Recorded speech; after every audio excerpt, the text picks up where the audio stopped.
Shalom, selamat malam Bapak Ibu Saudara yang dikasihi Tuhan. Jemaat Mesbah Doa dimanapun berada malam hari ini, mari kita mau sama-sama siapkan hati kita mau datang pada Tuhan, kita mau menyembah Tuhan, kita mau menikmati hadirat Tuhan malam hari ini. Biar Tuhan boleh menyegarkan jiwa kita, biar kita boleh diberikan kekuatan yang baru sebelum mungkin kita akan beristirahat di malam hari ini. Ya, sama-sama kita berdoa. Tuhan Yesus, terima kasih buat malam hari ini, jikalau Tuhan masih memberikan kami kesempatan untuk kami boleh datang di Mesbah Doa malam ini Tuhan. Semuanya karena kasih, karena anugerah Tuhan, karena penyertaan Tuhan yang selalu nyata di dalam hidup kami. Terima kasih Tuhan. Sebentar kami ingin menikmati hadirat-Mu ya Tuhan. Kami ingin bersekutu dengan Engkau malam hari ini. Biar Kau penuhi setiap kami dengan kebaikan-Mu, dengan kasih-Mu, dengan anugerah-Mu Tuhan. Biar segenap hidup kami, segenap nafas kami boleh menjadi persembahan di bawah kaki Tuhan. Menjadi persembahan yang hidup, yang berkenan di hati-Mu ya Bapa. Terima kasih, terima kasih. Mari sama-sama datang pada Tuhan. Naikkan ucapan syukur kita malam ini. Naikkan pujian penyembahan-Mu. Naikkan mazmur-Mu. Katakan Tuhan baik.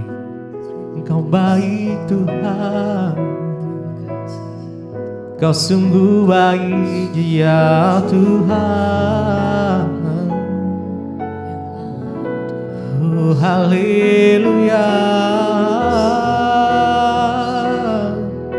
Terima kasih Yesus. Kami datang menyembah,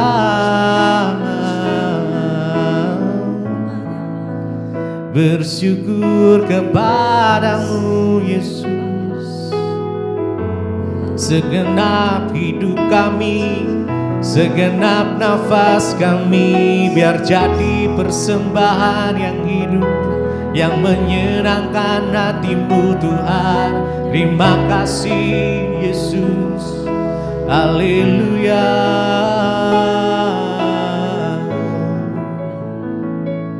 Terima kasih. Oh.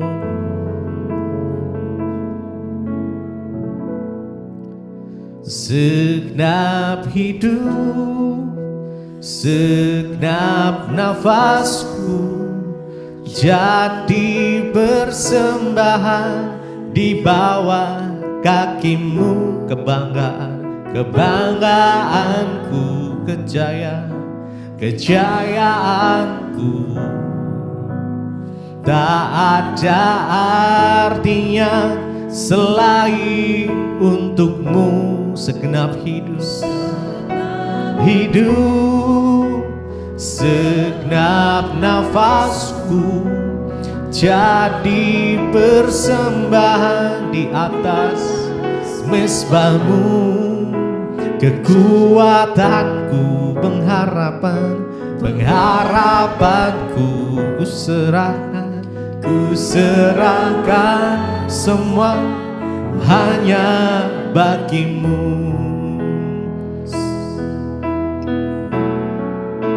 Segenap hidup, segenap nafasku jadi persembahan di bawah kaki-Mu.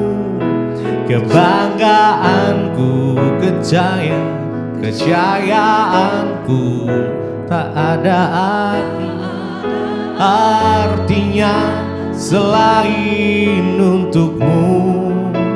Segenap hidup, segenap nafasku jadi persembahan di atas mesbah-Mu. Kekuatanku, amin, pengharapanku, ku serahkan semua hanya bagi-Mu. Segenap hidup, segenap nafasku jadi persembahan, amin, di bawah kakimu kebanggaan. Yes. Kejayaanku tak ada artinya selain untukmu. Segenap hidup, segenap nafasku jadi persembahan di atas mezbamu. Kekuatanmu, pengharapanku, ku serahkan semua hanya bagimu. Biar segenap hidup, segenap nafas kami boleh menjadi persembahan yang kudus, yang berkenan di hatimu Tuhan. Engkaulah kekuatan kami, Engkaulah pengharapan kami Tuhan. Karenanya kami serahkan hidup kami di dalam tangan-Mu. Kami percaya kami aman di tangan-Mu Tuhan. Saat kami berjalan bersama dengan Tuhan, segala sesuatu yang mustahil bagi kami itu mungkin bagi Tuhan. Karena gak ada yang mustahil bagi Tuhan. Engkau sanggup melakukan segala perkara yang mustahil bagi kami Tuhan. Terima kasih Tuhan. Karenanya kini kami mau percaya kepada Tuhan. Iman kami taruh di bawah kaki-Mu Tuhan. Di dalam Engkau saja Tuhan kami letakkan pengharapan kami, hanya di dalam-Mu Yesus. Engkaulah kekuatan kami Tuhan. Engkaulah sukacita, pengharapan, penghiburan kami, sumber pertolongan kami. Hanya Yesus, nama yang sanggup menyembuhkan, yang sanggup memulihkan. Yesuslah Tuhan, di atas segala Tuhan, Raja yang berkuasa atas hidup kami.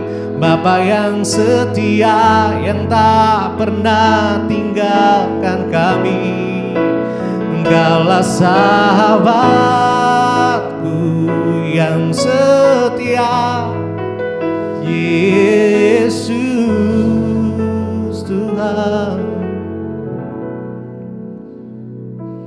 Kini aku percaya tiada yang mustahil bagimu. Kuasa-Mu, yes. Kuatkanku, Kau dasar kami berharap Tuhan. Harap kini aku berserah, yes. Serah pada rancangan-Mu bagiku. Ku ikuti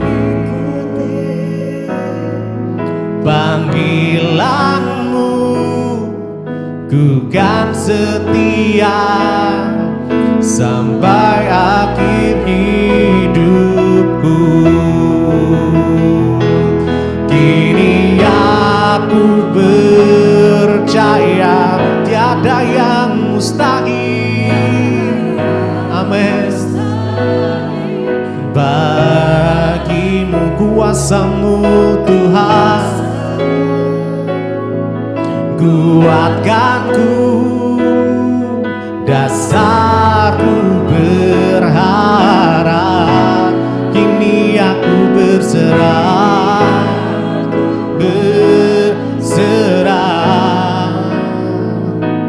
pada rancangan-Mu bagiku. Ku ikuti panggilan-Mu, ku kan setia sampai akhir hidupku. Kini aku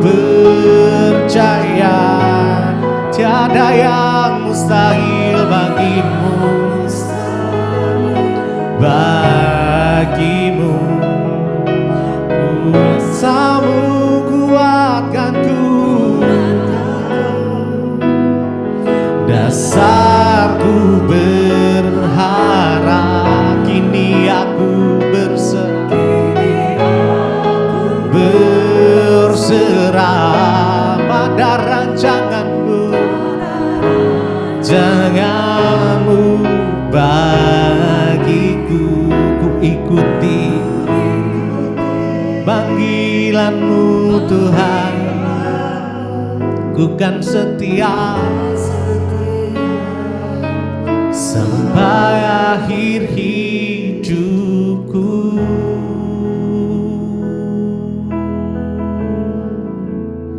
Apapun yang terjadi, apapun yang sedang kita alami saat ini, mari percaya, mari taruh pengharapan itu di dalam Tuhan. Hanya di dalam Yesus pengharapan itu tidak sia-sia. Pengharapan di dalam Tuhan adalah pengharapan yang tidak pernah mengecewakan. Kadang kita nggak ngerti, kita nggak paham apa maksud Tuhan di setiap proses yang kita alami, yang sedang kita jalani. Kadang kita bertanya, mungkin jawaban doa kita belum dijawab sama Tuhan, kita belum ditolong sama Tuhan. Mari miliki iman yang meskipun gak ditolong sama Tuhan, kita tetap menyembah Dia. Meskipun doa kita belum dijawab, kita tetap menyembah Tuhan. Karena gak ada alasan untuk kita gak menyembah Dia. Dia adalah Allah yang baik, Tuhan yang baik, yang tidak pernah tinggalkan kita sedetik pun, yang selalu ada untuk kita. Namun terkadang kita gak ngerti akan rencana Tuhan. Tapi saya mau bilang saat ini, mari percaya pada rencana Tuhan. Karena rencana Tuhan adalah rencana yang indah buat kita. Karena mari sama-sama kita percaya. Kini ku percaya pada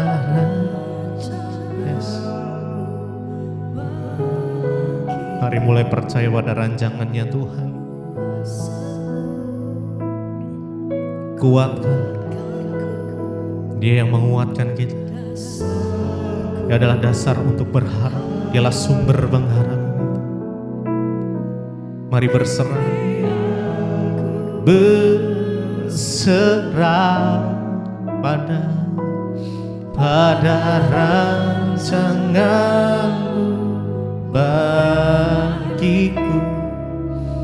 Ku ikuti panggilanmu, ku kan setia sampai akhir hidupku. Sekali lagi dengan segenap hatimu. Kini aku, mari percaya pada Tuhan. Tidak ada yang mustahil bagimu Tuhan. Kuasamu kuatkanku, dasarku berharap.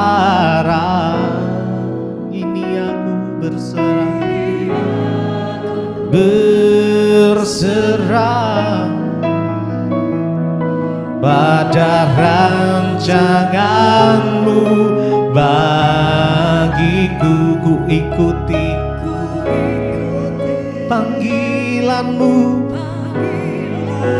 ku kan setia sampai akhir hidup. Mari sekali lagi dengan segenap hati kita.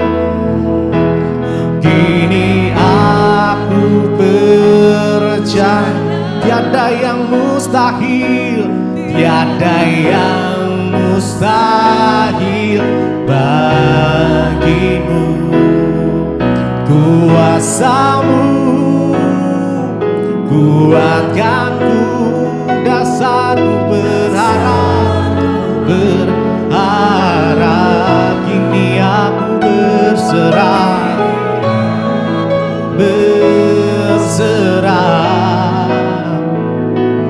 pada rancanganmu bagiku. Ku ikuti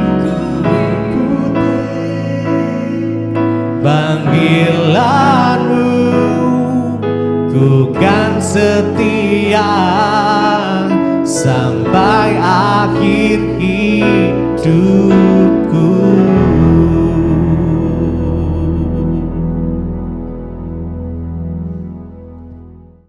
Untuk kami selalu dibentuk oleh Tuhan, agar kami dimuliakan oleh Tuhan, agar hidup kami diproses oleh Tuhan, supaya hidup kami boleh dipakai dan memuliakan nama Tuhan. Ajar kami mengerti tujuan hidup kami di dunia ini, agar kami semakin boleh menjadi suratan Kristus yang terbuka, yang dapat dibaca oleh semua orang. Terima kasih Bapa, berbicara bagi kami pagi ini, sampaikan isi hati-Mu bagi kami. Kami buka hati bagi firman-Mu, urapi hamba-Mu yang tidak ada apa-apanya. Di dalam nama Tuhan Yesus kami berdoa dan bersyukur, sama-sama katakan amin, amin. Silakan duduk Bapak Ibu. Iya, shalom. Minal aidin wal faizin ya. Mohon maaf lahir dan batin. Iya, kita hari ini bersyukur ya, kita ada nih banyak yang kosong karena banyak yang mudik juga ya Pak ya. Kadang-kadang tidak lebaran tapi ikutan mudik ya Pak ya. Apalagi nggak lebaran tapi ikutan minta THR, nah itu yang repot. Puji Tuhan ya, kita hari ini mau sama-sama belajar firman Tuhan. Temanya adalah rahasia untuk hidup kita ini bisa dipakai bagi kemuliaan Tuhan. Bapak Ibu jangan berpikir namanya dipakai Tuhan itu oh jadi pendeta. Oh dipakai Tuhan itu jadi pemusik. Oh dipakai Tuhan itu jadi pelayanan di mimbar. Ya, jadi kita harus mengerti dulu konsep dipakai Tuhan itu, baru kita bisa ya mengerti. Saya percaya kita ini diciptakan Tuhan ke dunia bukan karena kurang kerjaan Tuhan itu, amin. Ya, saudara tahu kenapa saudara ada di dunia? Oh karena kurang kerjaan aja Bu Tuhan saya ada di dunia ini. Tidak ada seperti itu. Kenapa kita ada di dunia ini? Bukan secara kebetulan. Tuhan punya rencana.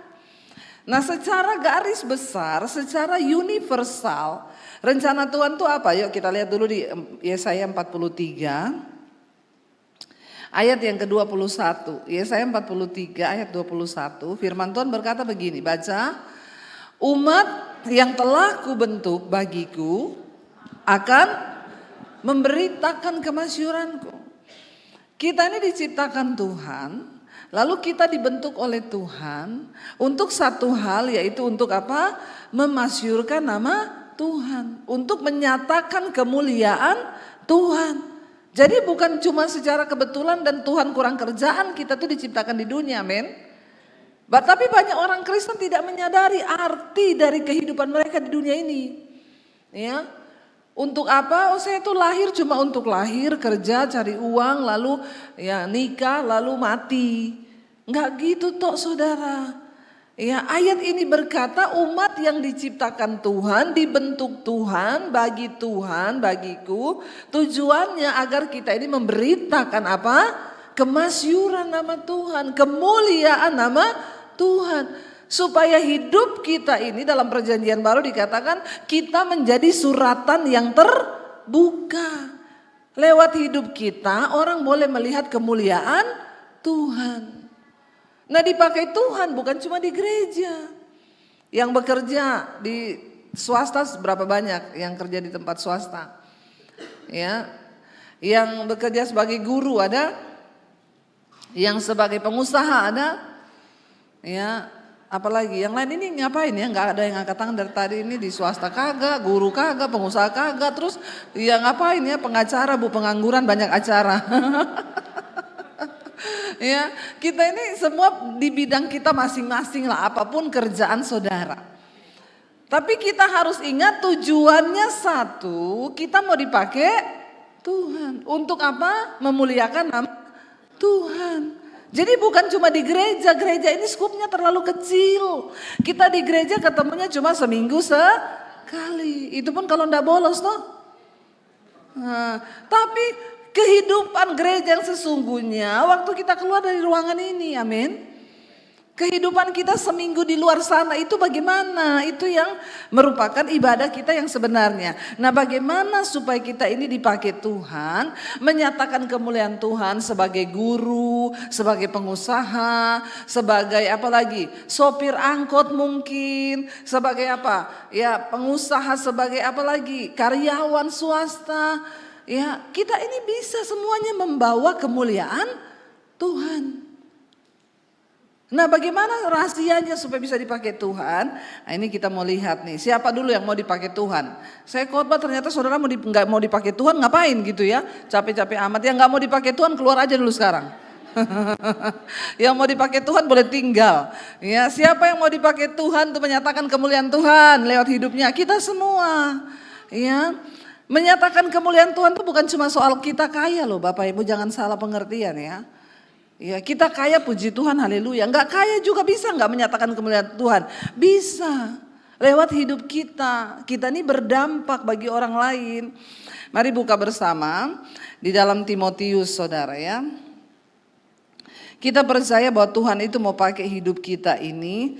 Mari kita lihat bersama dalam Timotius, 2 Timotius pasal yang kedua. Kita baca dulu mulai ayat yang ke-19 ya, perikop ini supaya kita mengerti. 2 Timotius pasal yang kedua ayat 19 mulai. Ya, di sana dikatakan saudara, 2 Timotius pasal yang kedua ayat 19 ya, 1 2 3. Tetapi dasar yang diletakkan Allah itu teguh dan materainya ialah Tuhan mengenal siapa milik kepunyaannya. Dan setiap orang yang menyebut nama Tuhan hendaklah meninggalkan kejahatannya. Ya, di sini saudara Rasul Paulus menulis buat Timotius dan semua jemaat Tuhan. Dia bilang begini, ya, dasar yang diletakkan Allah itu teguh dan materainya itu Tuhan mengenal siapa milik kepunyaannya. Dan yang menjadi milik kepunyaan Tuhan pastilah dikatakan orang yang meninggalkan kejahatan. Jadi Tuhan tidak bisa direkayasa. Berkat Tuhan pun tidak mungkin tertukar. Usaha saudara mau ditiru orang, biarin. Usaha bisa ditiru orang, berkat tidak bisa ditiru. Ya, enggak bisa ditiru. Enggak bisa. Karena Tuhan itu tahu siapa milik kepunyaannya. Enggak usah pencitraan. Amin. Banyak kan orang pencitraan tuh biar terlihat rohani. Ya. Tapi saya punya prinsip satu, Tuhan itu tahu kok siapa milik kepunyaannya. Jadi kita enggak usah pencitraan. Kita doa-doa juga, enggak usah takut di hidup ini karena Tuhan mengenal siapa umatnya. Yang ke gereja banyak saudara, kalau gerejanya puluhan ribu ada kan, jemaat 30 ribu. Tapi belum tentu itu 30 ribu kepunyaan Tuhan. Ya, bisa cuma 500, bisa cuma 1000. Dan mereka itu adalah siapa? Orang-orang yang meninggalkan kejahatan, meninggalkan dosa. Itu syaratnya dulu. Jadi jangan ukur kekristenan itu dari, oh itu gerejanya besar, jemaatnya banyak. No, belum tentu itu mereka kepunyaan Tuhan. Dan ingat, Tuhan mengenal siapa miliknya. Jadi tenang aja hidupmu. Mau kau disirikin orang, mau pintumu ditutup, mau kau difitnah, enggak usah terlalu pusing. Karena Tuhan mengenal kepunyaannya. Siapa orang yang benar di hadapannya, dia tahu. Enggak usah terlalu bela diri kalau dijahatin, dijelekin, enggak usah karena Tuhan tahu. Dan orang yang menjadi milik kepunyaan Tuhan pasti meninggalkan kejahatannya. Nah, baru masuk sini ayat 20 berkata begini.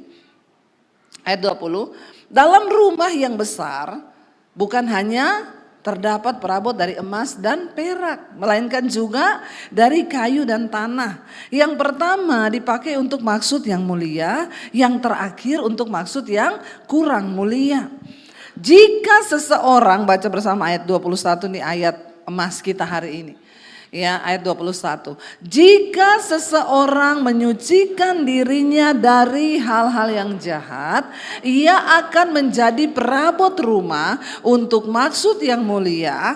Ia dikuduskan, dipandang layak untuk dipakai tuannya dan disediakan untuk setiap pekerjaan yang mulia. Amin, saudara.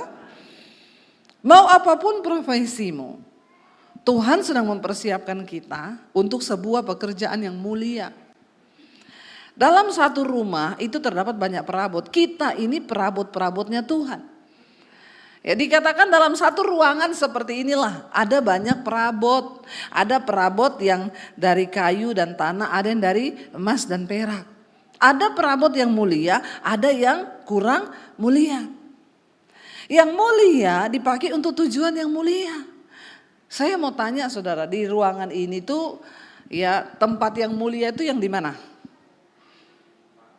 Ini di depan, ya. Ini tempat mulia nih. Kenapa? Perabotnya mahal-mahal. Ya, ada keyboard, ya kan? Saudara masuk lihat sini, keyboardnya berapa LED ini ya, baru ya, puji Tuhan, haleluya ya, lebih bagus lihatnya ya. Ya, ada perkembangan begitu ya, gereja itu puji Tuhan. Ya. Ini ada keyboard, di sini di semua tempatkan yang mahal-mahal ini. Namanya perabot, ini tempat mulia. Ya, termasuk yang berdiri di sini nih. Bertobat. Ya, loh benar saudara, ini ada speaker. Kalau saudara datang ke sini, kenapa nih tempat mulia semua kan tertujunya ke sini kan? Saudara datang ke sini nih tiba-tiba digantung panci, ember di situ, loyang, ya, wajan, kompor. Saudara masuk, bagaimana muka saudara melihatnya? Kalau tiba-tiba saudara datang ada ember di sini, panci, wajan, mukanya saudara kira-kira gimana lihat itu? Hah? Waktu saudara lihat itu gimana? Tolong ekspresikan mukanya. Ketika saudara datang dan melihat ada panci, ada ember, ada wajan di atas sini kan pasti saudara lihat kan langsung, ih ini Pak Hadi ini agak-agak error kali ya, masa di sini taruh ember? Di sini masa ditaruh, ya iya error enggak saudara? Ini tempat yang mulia, perabotnya juga harus mulia. Ya, wajan, panci, ember itu tempatnya di mana? Itu tempat yang kurang mulia. Di kamar mandi, tempat yang kurang mulia. Enggak mungkin ada tamu saudara bawa ke kamar mandi, silakan duduk di sini Bu. Atau kalau bisa janganlah, Bu saya mau lihat dapurnya, jangan lihat dapur saya, jangan duduk aja di ruang tamu, bener enggak? Ya, karena di situ ada perabot-perabot yang kurang mulia. Saudara percaya nggak hidup kita tuh seperti itu loh saudara. Hidup kita itu seperti itu. Bukan bicara soal kaya atau miskinnya, bukan. Di mana engkau akan ditempatkan Tuhan, itu tergantung Tuhan mengenal kita ini. Ya, siapa engkau? Saya ini tidak pernah bermimpi jadi terkenal, jadi apa, nggak pernah bermimpi berdiri di mimbar seperti nggak pernah bermimpi. Saya dulu cuma orang berdosa, orang yang kotor, bahkan dulu hidup saya juga saya pernah mengalami yang namanya miskin. Ya, jadi tidak ada alasan. Tapi waktu saya kenal Yesus, cuma satu tujuan saya, Tuhan sucikan hidup saya. Saya mau bertobat dari dosa-dosa saya. Saya mau tinggalkan semua dosa. Soal nanti kau diangkat, ditempatkan di tempat yang mulia, itu urusan Tuhan, bukan urusan kita. Soal satu saat bisnismu diberkati Tuhan, itu urusan Tuhan, bukan urusan kita.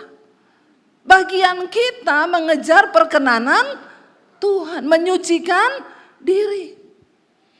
Untuk menyucikan diri, kau berbuat dosa, kau tidak bisa cuma begini, nanti Tuhan yang sucikan saya.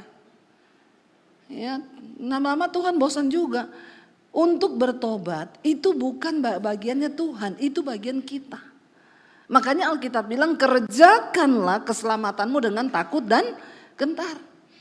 Kau nggak bisa bilang begini, iya ya saya ini tiap hari marah-marah ya. Tuhan ubah saya supaya tidak marah-marah. Itu cuma doamu, tapi urusan kau tidak marah-marah itu adalah urusan dari niat hatimu yang mau bertobat. Nggak bisa datang ke Pak Hadi, Pak doakan dong supaya saya tidak marah-marah. Nggak bisa, itu proses. Ya, kau hidup dalam persinahan ya. Kau nggak bisa cuma datang doakan dong supaya saya nggak bersinah, nggak bisa. Kau harus ambil doa puasa. Blokir selingkuhanmu, amin. Ya, kalau yang ani-ani blokir om-ommu itu. Ya, harus begitu. Ada tindakan nyata yang harus kau lakukan. Supaya ya memang terbukti pertobatan kita, dan itu yang Tuhan lihat. Ketika saya bertobat dulu, saya selalu bilang, saya bikin buku catatan dosa saya. Saudara pernah nggak bikin buku catatan dosa? Nggak pernah, Bu. Saya bikin catatan dosa tetangga saya. Ini orang Kristen hebatnya begitu. Catatan dosa tetangganya ada, dia bilang tuh tetangga saya tuh sirik, iri hati, pamer. Ya. Tadi saya sama suami ini di mobil lagi membahas tentang roh julid ya. Suami saya itu bilang, ya kan kalau terlihat, julid itu kalau enggak terlihat ya enggak julid ya. Iya emang sayang, kalau enggak terlihat tuh ya enggak julid, namanya juga julid toh. Nah saudara, kita ini perlu bikin catatan dosa sendiri. Jangan kau bikin catatan dosa suamimu terus, ibu-ibu, amin. Iya enggak, ibu-ibu ya. Catatan dosa suami saya itu, kamu tahu enggak salahmu? Suaminya, iya apa salahku? Ya, salahmu itu 1, pelit. 2, pemarah. 3, 4, gini. Ya dibikin semua catatan dosanya suaminya. Suaminya suruh tobat. Ya, tapi nggak pernah bikin catatan dosa saya. Pak, aku tuh bertobat loh. Ini catatan dosaku saya tahu. 1, cerewet. 2, tukang nyolong duit suami. Ya, saya tidak menyinggung, tapi kalau tersinggung puji Tuhan. Nyuri duit suami dosa nggak? Enggak loh. Ibu-ibu semua bilang enggak. Ya benar juga sih Bu ya, karena kan kita kan sudah menjadi satu toh. Iya enggak? Tuhan bilang kan kita bukan lagi 2 tetapi 1. Jadi uang suami uang. Tapi uang istri uang. Aduh ya kasihan ya. Suami, semua uang adalah milik istri. Itu asli dari suami tuh. Suami, semua uang adalah milik. Nah itu. Amin Bapak-bapak. Ya, itu arti nama suami itu memang sudah diterjemahkan dari sananya sudah tahu itu.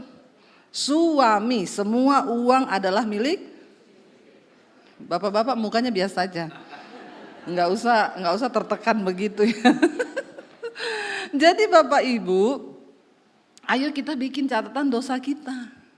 Supaya kita tahu. Karena yang bisa membuat kita itu berubah, ya diri kita sendiri. Tidak ada orang lain, tidak ada. Kalau suami tuntut kau berubah, berantem enggak? Bapak-bapak kalau kau tuntut istrimu bertobat, dia marah enggak? Coba yang kencang bapak-bapak. Enggak usah takut, enggak usah lihat istrimu dulu. Orang ditanya ngeliat istrinya dulu. Ya, enggak usah lihat, saya ini yang tanya nih. Ya, kalau bapak-bapak suruh istrinya bertobat, istrinya marah enggak? Marah. Ibu-ibu kalau suruh suami bertobat, suaminya marah enggak? Enggak ya? Memang terbukti wanita itu berkuasa ya. Ya, suami diam. Kalau disuruh istrinya bertobat, suaminya diem ya. Tapi suami-suami di sini berarti luar biasa semua. Aminnya enggak usah terpaksa. Bapak-bapak ya. Jadi saudara, tidak ada orang yang bisa suruh kita bertobat selain diri kita sendiri. Atas niat dari kita mau menyenangkan hati Tuhan. Kenapa kita harus menyucikan diri dari hal-hal jahat? Karena ternyata kunci untuk hidup kita bisa dipakai Tuhan, memuliakan Tuhan. Lewat apa? Ya lewat pekerjaanmu kau bisa memuliakan Tuhan. Sekarang orang lihat Pak Hadi ini, orang memuliakan Tuhan enggak saudara? Lihat usahanya di sini. Saudara kalau lihat, saudara bilang wow enggak? Ya, saya sih bukan wow. Ya, Pak Hadi itu ya sama istri lihat ya rukonya dari ujung sampai ujung. Terus ya diberkati usahanya, anak-anaknya diberkati. Kan orang lihat itu Tuhannya siapa ya? Oh Tuhan Yesus, memuliakan nama Tuhan enggak? Ya jangan sampai orang itu, ya ampun ya itu satu tukang selingkuh, maling, utang enggak bayar. Tuhannya siapa? Tuhan Yesus, bikin malu kau. Mending log out aja. Jangan login, ya tapi log out. Kita ini dicipta untuk memuliakan nama Tuhan. Bukan cuma soal uang. Itu siapa? Itu orangnya biasa-biasa sih, enggak kaya, tapi baiknya minta ampun itu orang. Suka nolong. Ya itu kalau kita ini dia tolong, dia bisa kita ini memuliakan nama Tuhan dengan semua hal bisa. Tapi satu syaratnya dulu, mari kita menyucikan diri kita dari hal-hal yang jahat. Supaya kita ini menjadi perabot rumah untuk maksud yang mulia, dikuduskan, dipandang layak, untuk dipakai tuannya dan disediakan untuk setiap pekerjaan yang mulia. Tanpa terasa hidupmu mulai diangkat Tuhan, mulai dimuliakan Tuhan. Ya, keluargamu dimuliakan Tuhan, anakmu dimuliakan Tuhan. Mungkin bukan kita, nanti anak-anak kita akan dimuliakan Tuhan. Ya, kayak kita tanya Pak Hadi ini dari dulu memang Bapak sudah kaya Pak. Bapak ini pewaris atau perintis? Perintis ya Pak? Perintis saudara, bukan pewaris. Ya, tapi perintis. Ya, yang muda-muda ini makanya kau jangan santai hidupmu ya. Kau itu bukan pewaris. Kalau bukan pewaris enggak usah banyak gaya. Kita ini dari dulu tipe-tipe perintis ya Pak. Keluar enggak bawa apa-apa, enggak dikasih modal, enggak dikasih harta. Kita ini semua perintis. Ya kalau bukan perintis, ya kalau bukan pewaris, ya enggak usah banyak gaya. Tapi bersama Tuhan pasti bisa. Kuncinya bertobat. Ya kalau kita bertobat, hidup kita berkenan sama Tuhan. Dan Alkitab bilang Tuhan tahu siapa milik kepunyaannya. Dia berkati. Tidak tertukar berkatmu. Orang di luar sana pakai cara-cara yang tidak halal untuk mengangkat dirinya. Yang begitu mah cepat jatuhnya. Tapi ketika kita mau menyenangkan Tuhan, hidup bertobat. Dulu nipu, sekarang jangan nipu lagi. Percayalah kamu gak bakal jadi kaya dengan nipu orang, amin. Ya, bertobat. Ya, dulu sukanya nipu, sekarang enggak. Sekarang tobat. Jangan dulu nipu, sekarang nyolong. Sama aja itu. Ya, ayo kita bertobat saudara. Dulu tukang selingkuh, sekarang setia sama istri. Ya itu, ya karena kalau kita berbuat dosa Tuhan nggak bisa berkati hidup kita, kita nggak bisa memuliakan Tuhan. Ya, walaupun kita nggak kaya, orang bilang itu luar biasa loh. Dia itu suaminya sayang banget sama istrinya. Ya itu saya melihat sendiri loh. Itu kan kita memuliakan nama Tuhan toh. Bahkan sering kan kita dengar iya loh itu ya padahal istrinya gendut ya tapi dia sayang sama istri. Amin Bapak-bapak. Kemarin saya tanya sama suami saya gini, orang-orang itu selingkuh ngapa ya? Istrinya banyak. Oh kita lagi bahas Salomo saudara, nih kita lagi ngobrol tentang Salomo. Suami saya bilang gini, iya loh udah mentok Salomo itu kayanya udah mentok sudah orang paling mentok kayanya itu Salomo. Dia itu sampai semua dia coba. Dia punya bisnis peternakan, perkebunan, perikanan, semua dia punya. Sampai yang menyukakan hati manusia, dia punya 1000 loh istri dan gundik, 1000 bapak-bapak. Jadi kau kalau baru mau selingkuh satu, ya lebih baik kau tobat. Salomo itu sudah coba 1000 perempuan. Dan dia bilang ternyata semua kesia-siaan. Ya. Itu mentok sudah. Mentok kayaknya mentok. Dia bilang saya tidak pernah, Salomo bilang aku tidak pernah membatasi mataku dari apa yang diinginkannya. Semua yang matanya mau dia ambil. Apapun barang itu mahal seberapapun, perempuan yang manapun yang dia mau dia dapat. Jadi sudahlah gak usah lagi kita berdalih. Ya lalu saya tanya sama suami, saya bilang iya ya, suami saya bilang orang-orang itu juga ya selingkuh punya ani-ani itu ngapa toh ya. Istri satu saja ndak habis-habis malah tambah gede, suami saya bilang begitu. Saya tanya maksudmu apa ya? Emang iya kan akan melar pada waktunya toh. Dulu nikah langsing setelah sudah punya anak kan melar kan, itu normal ya, kalau enggak itu enggak normal ya. Dia bilang iya istri satu aja enggak tambah habis malah tambah gede toh. Ngapain coba mau selingkuh? Jangan bapak-bapak, waktu kamu itu berbuat dosa, Tuhan tuh enggak bisa berkati hidupmu. Bagaimana engkau mau dipakai Tuhan menjadi alat bagi kemuliaan Tuhan? Mungkin kita dari harta nggak bisa yang wah-wah, tapi dari rumah tangga orang melihat, tetanggamu melihat, itu rumah tangga ya, hidupnya akur. Saya nggak pernah loh mendengar mereka berantem. Iya, mereka agama apa ya? Kristen, ke gereja tiap hari Minggu. Kau sudah memuliakan nama Tuhan itu. Amin. Sudah, itu sudah cukup, nggak perlu harus dengan kekayaan atau apa, itu bonus saja. Jangan orang bilang, itu tetangga saya. Ya kalau Minggu ke gereja putar lagu rohani, tapi hari Senin besok lihat ya, udah melayang panci, ya melayang ember, galon aqua melayang. Kristen itu, nah, kau mempermalukan nama Tuhan. Di tempat pekerjaanmu, mungkin kau tidak kaya, tapi orang bilang dia itu luar biasa loh. Kenapa? Rajinnya minta ampun. Iya, orang Kristen, Yesus Tuhannya. Kita ini memuliakan nama Tuhan. Makanya untuk bisa menjadi berkat, ya tidak ada lain tidak ada bukan, sucikan dirimu dari hal-hal yang jahat. Supaya engkau bisa dipakai Tuhan untuk maksud yang mulia dan memuliakan nama Tuhan.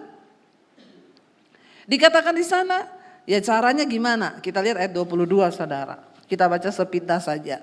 Apa yang perlu dijauhi dari hidup ini? Ayat 22 berkata begini. Sebab itu apa? Ya, jauhilah nafsu orang muda. Kejarlah keadilan, kesetiaan, kasih, dan damai bersama-sama dengan mereka yang berseru kepada Tuhan dengan hati yang murni. 23, hindarilah soal-soal yang dicari-cari, yang bodoh, yang tidak layak. Engkau tahu bahwa soal-soal itu menimbulkan, coba saudara, kalau soal-soal, kalau enggak usah cari gara-gara lah hidup ini. Ada masalah besar, coba kecilkan. Masalah kecil coba dihilangkan. Ada orang memang hidupnya itu suka cari masalah. Suka cari gara-gara. Enggak ada gara-gara, dia cari-cari. Ada model-model orang begini, datang lihat Pak Hadi enggak senyum, itu Pak Hadi kenapa ya enggak senyum?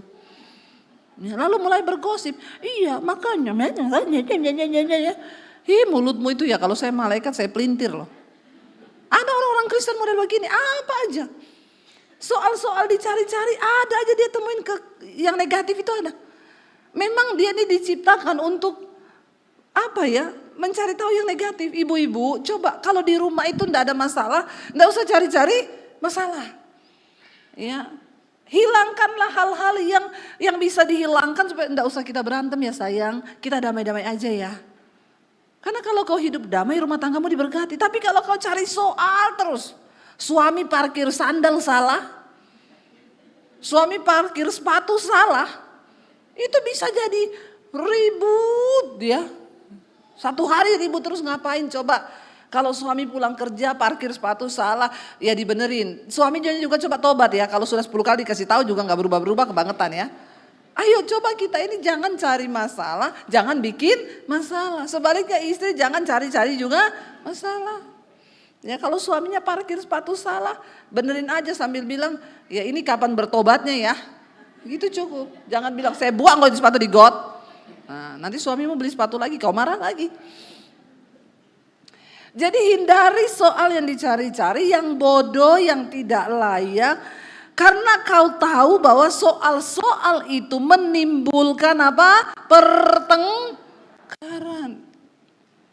Ya tapi ada orang memang hidupnya tuh cari ribut. Kalau enggak ribut tuh enggak senang hidupnya. Bertobat kita ini ya, kalau kita mau jadi berkat saudara, jangan cari ribut terus. Sedangkan dikatakan seorang hamba Tuhan tidak boleh bertengkar. Siapa hamba Tuhan? Siapa yang merasa hamba Tuhan? Angkat tangan. Kalau kau bukan hamba Tuhan berarti kau hamba setan. Kan cuma 2 di dunia ini. Jangan pikir oh hamba Tuhan itu pendeta. Enggak, hamba Tuhan.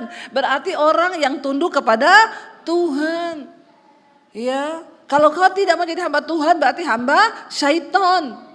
Tunduk kepada syaitan. Nah hamba Tuhan tidak boleh bertengkar. Jadi suami istri boleh gak bertengkar? Coba senggol istrimu, senggol suamimu bilang, say gak boleh bertengkar kita. Ayo bilang, ya lihat istrimu sendiri jangan istri orang kau lihat. Ya. Sayang, kita tidak boleh bertengkar ya sayang ya. Kita hidup damai ya, hidup aman ya sayang ya, supaya rumah tangga diberkati ya. Ini saya suruh lihat dan ngomong dengan komitmen loh, suami istri. Supaya hidupmu diberkati, rumah tanggamu diberkati. Anak-anakmu happy kalau lihat kau berdua mesra, amin. Anak-anak senang kalau lihat orang tuanya bahagia. Tapi kalau orang tua beribut terus di dapur, satu di teras, suaminya di teras, istri di dapur, istri datang ke teras, suami pindah ke dapur. Bagaimana ini ceritanya? Ya, coba kasih lihat di depan anak-anakmu, karena itu akan menimbulkan kebahagiaan jiwa mereka kalau mereka lihat orang tuanya itu damai. Ya, saya sama suami sering kita berpelukan di depan anak-anak, biar mereka lihat saudara, mereka tahu oh orang tua saya ini bahagia. Ya, jadi mereka tidak tertekan hidupnya, mereka tidak salah bergaul. Hamba Tuhan tidak boleh bertengkar, tetapi harus ramah seorang terhadap semua orang. Ia harus cakap, mengajar, sabar, dan dengan lemah lembut dapat menuntun orang yang suka melawan. Sebab mungkin Tuhan memberikan kesempatan pada mereka untuk bertobat dan memimpin mereka sehingga mereka mengenal kebenaran. Dan dengan demikian mereka sadar kembali karena terlepas dari jerat iblis yang telah mengikat mereka pada kehendaknya. Dan satu ciri kita dipakai Tuhan untuk memuliakan nama Tuhan adalah apa? Waktu hidup kita berdampak dan kita bisa bawa orang kembali kepada Tuhan. Kita bisa bawa orang kembali pada Tuhan. Dia akan ngomong gini, iya sih, saya lihat sih hidupmu berubah. Tapi kalau kau enggak berubah, kau bawa orang kembali ke Tuhan. Nggak bisa, orang akan lihat, ya lu aja masih kayak gitu. Ya. Apalagi kalau ngomong sama temenmu, kita ini harus hidup dalam kekudusan loh. Nggak boleh merokok. Ya. Itu kamu nggak jadi kesaksian dan teladan. Tapi kalau hidupmu baik, kau nggak merokok, nggak mabok, nggak judi, nggak minum. Dan kau menasihati orang, kau bilang gini, ya hidup ini kita kan bukan hanya mengejar kaya ya. Mungkin kita tidak kaya, tapi kalau kita hidup dalam kekudusan, ada damai sejahtera dalam hidup kita. Amin saudara. Dan itu kita sudah menjadi kesaksian dan membawa kemuliaan bagi nama Tuhan Yesus. Karena itu saya berdoa setiap kita. Nggak usah muluk-muluk, mari kita mulai dari hidup kita pribadi di dalam keluarga dulu.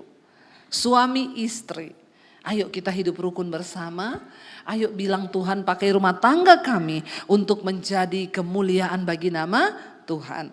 Ingat dikatakan di sana bahwa Tuhan itu mengetahui siapa milik kepunyaannya. Dan setiap orang yang berkata mengenal Tuhan, dia harus meninggalkan segala yang jahat dari hidupnya. Hari ini saudara, kita sendiri yang tahu dosa kita. Kita yang tahu apa yang ada dalam hidup kita yang jahat yang masih kita lakukan. Coba pulang nanti bikin catatan dosamu. Tulis di sana, saya ini masih iri hati, saya ini masih ini, kadang-kadang saya ini cemburu, kadang-kadang saya ini emosi. Bikin, lalu kau mulai tumpang tangan dan bilang Tuhan aku mau berubah. Aku mau berubah Tuhan, aku mau buang semua ini dalam nama Yesus. Kalau perlu kau ambil doa puasa. Ya. Saya ambil doa puasa untuk mengubah apa yang perlu saya ubah. Ayat ini saya dapat saudara ketika pertama kali kami injak kota Jakarta. Dari Solo Tuhan suruh kami pindah ke Jakarta. Tidak ada pelayanan. Saya dan suami cuma datang ke gereja tiap hari Minggu.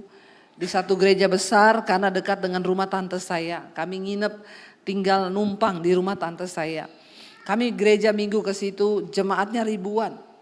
Saya bilang Tuhan kau panggil kami dari Solo, saya ini penginjil, saya pengkhotbah, suami saya bisa main musik melayani Tuhan. Tapi sekarang kami tidak ada pelayanan Tuhan, nggak ada juga orang yang kami kenal, ada pun pura-pura tidak kenal. Ya begitu memang saudara, dulu ada yang kita kenal, pura-pura nggak kenal, pura-pura nggak tahu. Sekarang setelah kita jadi begini datang, wih di kita ini dari dulu kenal, ya udah kayak saudara, pret. Itulah manusia begitu. Dulu pura-pura gak kenal, gak mau buka jalan untuk pelayanan, gak.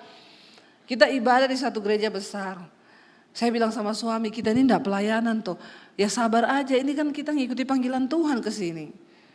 Tiba-tiba saya dengar ada pengumuman di gereja itu. Dibuka audisi musik dan singer. Siapa yang ingin melayani Tuhan, yang bisa musik dan bisa nyanyi, silakan mendaftarkan diri. Saya senggol suami saya, yuk ini kali kesempatan kita melayani Tuhan, yuk daftar yuk. Suami saya bilang, tapi kau kan pengkhotbah. Itu kan yang dibuka audisinya singer sama pemusik. Saya bilang kan saya bisa nyanyi, lumayan suara saya enggak fals. Daftar aja kita. Jadi kau main musik saya nyanyi. Ya udah kita isi formulir pendaftaran. Saya mendaftar jadi singer, suami saya mendaftar jadi pemain piano. Daftar, lalu disuruh nanti besok Jumat datang audisi sore di gedung ini di gereja. Kami datang saudara. Sampai di sana ditanya, ini suami istri? Iya. Mau daftar apa? Istri saya kata suami singer, saya main musik. Oh, ya coba suaminya main, istrinya nyanyi. Saya ini sudah latihan saudara. Latihan terus di rumah itu latihan. Ya, di rumah tante saya ada keyboard, kami latihan terus. Karena saya bilang sama suami, suara saya ini mirip-mirip Sari Simorangkir. Biasa aja saudara, kenapa mengejek semua ini ya? Memang karunianya pengejek semua ya. Saya bilang, ayo saya menyanyi lagunya Sari, kita latihan. Latihan terus saudara. Ya latihan sampai cengkoannya saya hafal. Lalu akhirnya disuruh coba main. Suami saya main, saya nyanyi. Kalau ku hidup bagimu. Sama kan? Hatiku tetap menyembahmu. Dunia tak bisa menjauhkanku dari kasihmu. Mirip enggak? Mirip kan? Suami saya main. Selama ku hidup bagimu. Mantap kan? Dan hasilnya tidak lulus. Tidak lulus kita. Padahal saya udah improv. Ya udah nyanyi. Hatiku tetap nggak lulus. Saya kecewa saudara sama Tuhan. Tuhan, saya sudah memberi yang terbaik. Suami saya juga main musiknya itu. Ya bagus. Tapi kok nggak lulus. Saya pulang saya nangis di kamar. Maksudnya Tuhan tuh apa? Saya sudah menurunkan diri jadi singer. Saya ini pengkhotbah. Tapi untuk melayani Tuhan aja saya turunkan diri jadi singer enggak apa-apa. Tapi kenapa Tuhan anggap saya enggak layak sampai kami ini enggak lulus? Pulang saya Tuhan kasih ayat ini. Tuhan kasih ayat ini. Dalam rumah yang besar terdapat banyak perabot. Aku tahu di mana tempatmu harusnya berada. Dan setiap orang dan aku mengenal siapa milik kepunyaanku. Waktu itu saya nangis bercucuran air mata. Saya bilang sama suami saya, ya Tuhan tahu berarti biarinlah Tuhan yang menjawab. Dengan cara yang ajaib saudara, berapa lama kemudian.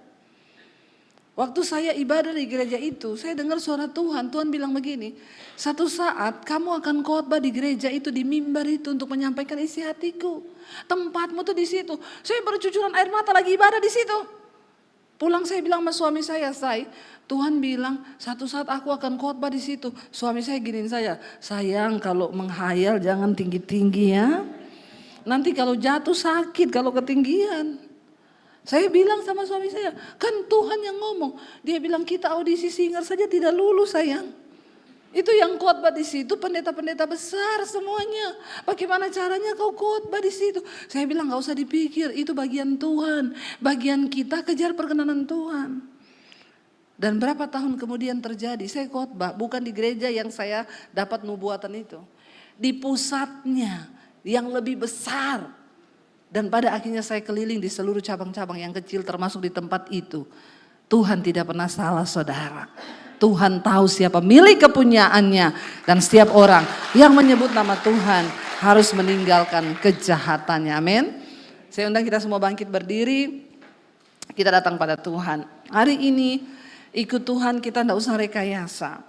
Dia tahu, dia mengenal kita.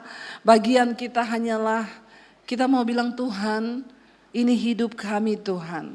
Pakai kami Tuhan untuk kami ini dapat melakukan yang terbaik. Kita nyanyikan pujian Bapa, ku persembahkan tubuhku sebagai persembahan yang hidup. Karena Tuhan mengenal siapa milik kepunyaannya. Dan setiap orang yang menyebut nama Tuhan itu hendaklah meninggalkan kejahatan. Mari kita introspeksi diri, tutup mata semua dalam hadirat Tuhan. Mari engkau tanya pada dirimu sendiri, dosa apa, kejahatan apa yang masih kau simpan? Yang itu akhirnya membuat Tuhan tidak bisa memberkati engkau. Renungkan hidupmu saudara. Semua tanpa terkecuali tutup mata dalam hadirat Tuhan. Mari kita serius dengan Tuhan hari ini. Karena ini akan menjadi satu langkah awal untuk Tuhan memberkati engkau. Untuk engkau bisa menjadi alat kemuliaan bagi nama Tuhan. Karena tidak ada perkara yang mustahil. Dunia sedang berubah, dunia sedang berguncang. Dan Alkitab berkata dunia sedang lenyap dengan segala yang ada di dalamnya. Tapi orang yang benar akan tetap hidup oleh percayanya kepada firman Tuhan. Datang di hadapan Tuhan hari ini. Katakan, Bapa, aku persembahkan tubuhku sebagai persembahan yang hidup. Bapa, ku persembahkan tubuhku sebagai persembahan yang hidup, kudus. Kan kepala dalam hadirat Tuhan, saudara. Tuhan tahu siapa milik kepunyaannya. Karena itu bagian kita hari-hari ini hanya menyucikan diri, buang segala dosa. Sebab Tuhan lihat itu, Tuhan lihat sikap hatimu, Tuhan lihat niatmu untuk berubah. Buang segala hal yang kotor, supaya Tuhan bisa pakai engkau untuk menyatakan kemuliaan bagi namanya. Supaya dia bisa memberkati hidupmu. Dan janji firman Tuhan, kalau kita mencari kerajaan Allah dan kebenarannya, semua itu akan Tuhan tambahkan. Hari-hari ini Tuhan sedang mencari orang-orang yang bisa dipakai Tuhan untuk memuliakan nama Tuhan. Tapi syaratnya engkau harus menyucikan dirimu dari hal-hal yang jahat. Suami istri, Tuhan mau pakai hidupmu. Karena itu berubah dari rumah tangga kita lebih dahulu. Mari kita buat komitmen untuk hidup sehati, setia bersama. Yang suami istri boleh bergandengan tangan, saya akan berdoa buat saudara. Bapak, engkau lihat setiap suami dan istri yang datang. Bapak, engkau lihat niat kami hari-hari ini. Berkati rumah tangga kami dengan damai, sukacita. Kami mau buang segala ego kami, segala kepentingan diri. Kami mau bertobat hari ini Tuhan. Karena ini dapat menjadi penghalang untuk hidup kami diberkati Tuhan. Sebagai suami, ajar kami mengasihi istri seperti kami mengasihi diri kami sendiri. Sebagai istri, ajak kami tunduk dan hormat pada suami, supaya firman Tuhan tergenapi dalam kehidupan keluarga dan rumah tangga kami. Supaya anak-anak kami dimuliakan oleh Tuhan. Ajar kami menjadi pelaku-pelaku firman Tuhan. Menyerahkan hidup anak-anak muda, tinggalkan dosa, kenajisan, percabulan. Apapun yang sedang engkau hidupi hari ini, tinggalkan itu supaya engkau melihat pembelaan Tuhan. Supaya engkau melihat kemuliaan Tuhan dinyatakan dalam hidupmu. Datang kepada Tuhan. Bawa hidupmu sebagai persembahan. Tubuhmu sebagai persembahan yang hidup, yang kudus, yang berkenan kepada Allah. Itu adalah ibadahmu yang sejati. Biar ini menjadi doa kami Tuhan, jadikan hidup kami indah di hadapan Tuhan. Agar kami dapat menjadi suratan Kristus yang terbuka. Orang boleh melihat Kristus lewat hidup kami. Dan lewat hidup kami, kami menarik banyak jiwa datang kepada Kristus. Terima kasih Bapa untuk jemaat-Mu yang setia hadir. Mereka yang datang memberi persembahan Tuhan, mengembalikan berlipat kali ganda. Kami percaya janji firman Tuhan. Terlebih kami yang memberikan hidup kami yang kudus, yang tidak bercacat. Tuhan, berkat-berkat-Mu tidak pernah terhalang. Kami mau menjadi umat kepunyaan Tuhan. Karena Tuhan mengenal siapa milik kepunyaannya.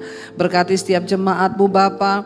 Mereka yang sedang mengalami persoalan beban hidup. Tuhan turut bekerja mendatangkan kebaikan. Berkati juga tempat ini Pak Hadi, istri dan anak-anak. Tuhan berkati mereka. Berkati tempat ini agar menjadi berkat bagi banyak orang.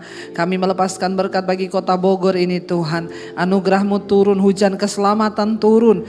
Dan biarlah orang-orang boleh mengalami kasih Kristus, terutama lewat hidup kami. pertemukan kami dengan orang-orang yang membutuhkan Tuhan. Terima kasih Bapa, kami lepaskan berkat atas Indonesia. Anugerah-Mu turun bagi bangsa kami. Tuhan, selamatkan bangsa ini. Beri roh takut akan Tuhan atas hati seluruh pejabat, mulai dari presiden, wakil, seluruh pejabat yang ada. Roh takut akan Tuhan turun atas hidup mereka, supaya mereka tidak korupsi, mereka tidak melakukan dosa. Dan kalau mereka melakukan kesalahan dan dosa, biar Tuhan yang menghajar dengan cara Tuhan, agar bangsa kami menghormati Tuhan. Luputkan bangsa Indonesia dari murka Allah, luputkan bangsa ini dari bencana, dari segala hal yang dapat terjadi. Kami berdoa Indonesia diberkati Tuhan. Terima kasih Bapa, karena itu mari buka hati dan tangan-Mu Saudara. Terimalah kiranya berkat, rahmat, anugerah dari Allah Bapa, cinta kasih dari Tuhan Yesus Kristus, penyertaan Allah Roh Kudus turun atas hidup kita semua mulai hari ini, bahkan sampai kali yang kedua Tuhan Yesus datang kembali menjemput setiap kita, dan nama kita tercatat di dalam kitab kehidupan. Dalam nama Tuhan Yesus yang percaya diberkati Tuhan, katakan bersama, amin, amin. Tuhan memberkati. Yang pegang tanganku, Kau yang sentuh hatiku, selamanya ku cinta Kau Yesus, selamanya ku menyembah-Mu. Kau yang pegang tanganku, Kau yang sentuh hatiku, selamanya ku cinta Kau Yesus.